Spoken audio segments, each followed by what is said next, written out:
Hi guys, it's Ray here from Man City Fan Chat. Today I want to talk about Daniel Ogwuru, a young kid, Daniel Ogwuru. And you might have heard his name mentioned yesterday. I think that's when City signed him, or that's where the news was released yesterday. That City was signing this kid, Daniel Ogwuru from Bolton. And he's only 14 years old, so you might be thinking to yourself, well, really, what interest it really is that for this kid, unless he's Messi-esque or whatever.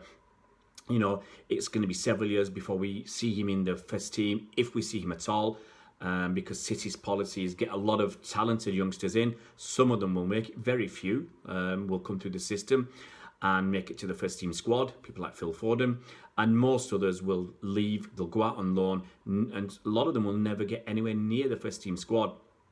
But we'll sell them. We'll make money like Brahim Diaz. We got about 50 million quid for him. Jadon Sancho, we got about 8 to 10 million quid for him. That kind of thing. Angus Gunn, we sold him the last summer. We got between 12 and 15 million quid for him when he was sold to Southampton. So that's the that's the idea. That's the business plan of City. That's the way we do things. Buy lots of kids in, and some of them, the real top ones, will come through, and most of them will be sold to make money. So what's the difference between all those other stories and Daniel Ogwuru? Well, the one big difference is with Daniel Ogwuru, he came from Bolton. Now, you might be aware of Bolton's financial problems, and it's quite sad to see quite a few small local clubs as well having financial issues. Bolton and Bury, both in dire straits. And Bolton are now in administration. They were relegated again. They're down to League One, and it wasn't even 10 years ago, probably 7 or 8 years ago, they were in the Premier League. And ever since Big Sam has left, Big Sam Allardyce, and they've been struggling. So, they're in a really bad spot at the moment, Bolton. And back in January, City offered £100,000 for Daniel Ogwuru, and Bolton said no. And now City have gone and got him. And the interesting thing, and this is a really interesting thing, is that City didn't have to actually pay anything for his signature because of the situation Bolton were in. Apparently City could have got him for free, but City have gone in and paid £100,000. That was their original offer from 6 months ago. They've gone and put it back on the table, and the administrators who are basically in charge of the club at the moment have apparently said yes. Now, City put a really, I think, a decent deal together for this kid. If he makes it to the first team, there are a lot of bonuses involved. If he makes it to the first team, City will pay Bolton at least £1 million in total. That's fantastic.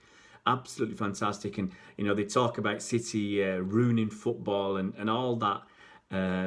But you've got to look at the positives. People outside of City don't want to look at the positives. They don't want to look at the academy we've got.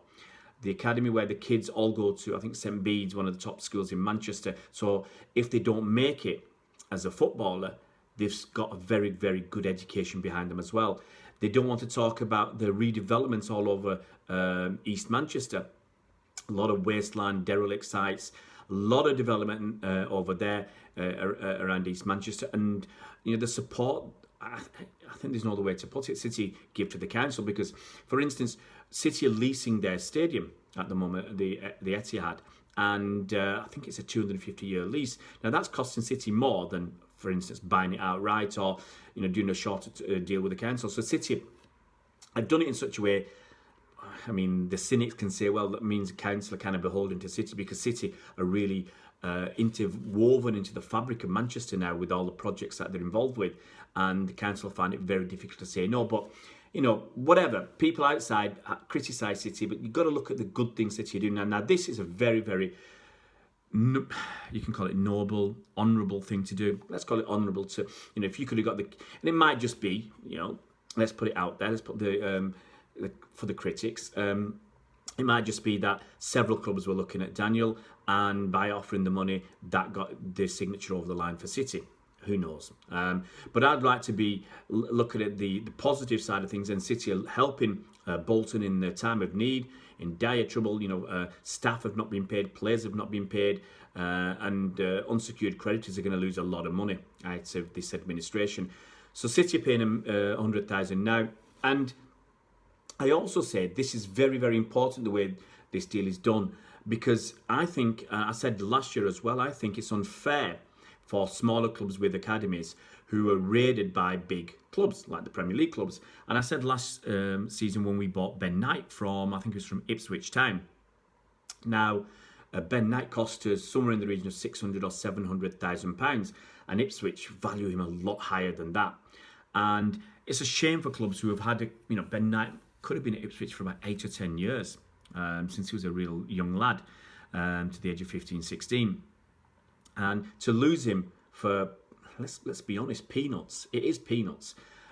If Ben Knight makes it, to the top level, he's going to be worth tens of millions of pounds. And Ipswich, who have brought him through and helped to nurture him and train him and develop him, are going to walk away with probably around £1 million in total. Now, it doesn't sit really well with me. So I've always said that, the club should be compensated better.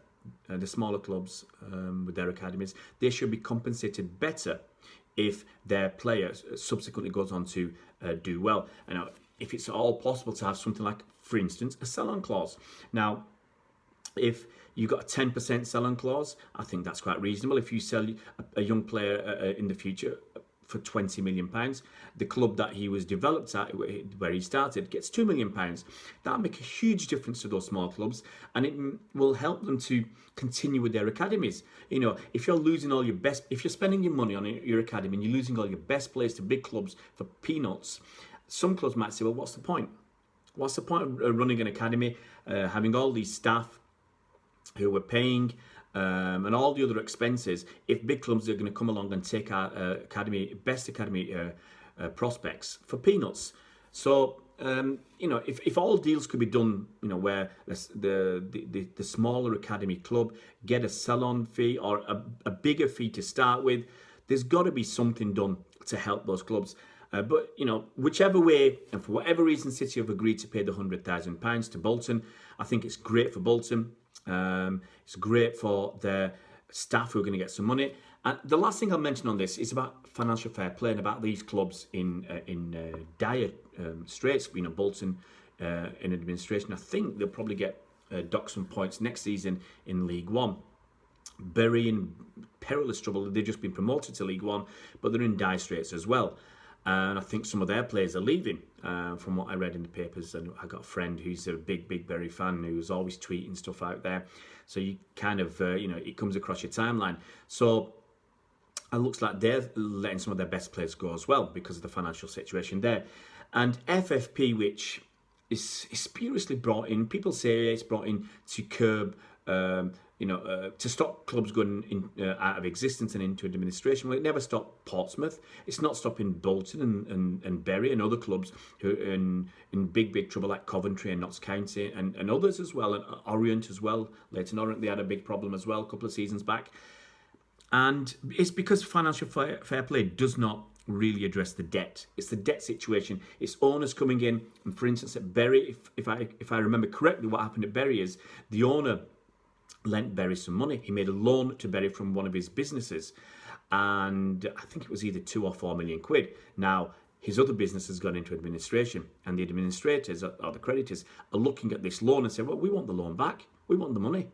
And that straight away, if Bury had to pay that, that did go out of business. They can't afford to pay that.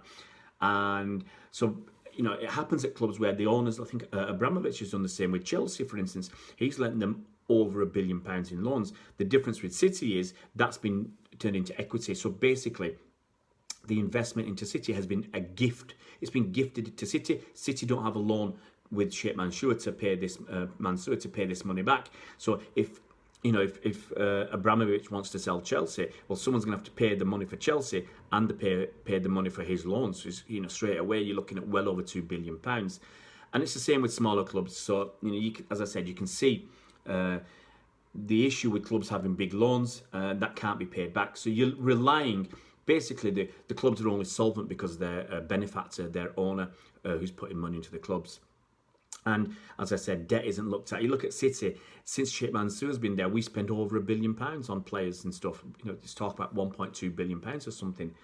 And you look at United, you'd be talking about our spending. They've taken out since the Glazers have been there, apparently £1 billion in terms of dividends, in terms of interest, in terms of, I think, directors' fees and stuff. So, City are putting in, United and other clubs are taking out, their owners. So, but, going back to Daniel, I have no idea how this kid is going to do. He's got obviously rated very highly with lots of clubs after him. Apparently he's powerful and strong and poised and composed in front of goal.